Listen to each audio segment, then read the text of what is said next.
Hi hello చూడండి పిట్టలు ఎంత బాగా ఆకులని 4 ఆకులని కలిపి ఒక గూడు తయారు చేసుకున్నాయి. దాంట్లో పిల్లల్ని పెట్టింది పిట్ట. ఎంత బాగున్నాయో ముద్దు ముద్దుగా చూపిస్తారండి మీకు. చూడండి,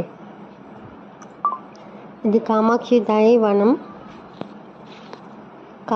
తాయి వనంలో అసలు చూడండి పిట్టలు తెలివి చూడండి. ఆకులకి పెట్టింది చూడండి, సో క్యూట్. ఎంత బాగున్నాయో చిన్న చిన్న పిల్లలు. 3 పిల్లలు ఉన్నాయి.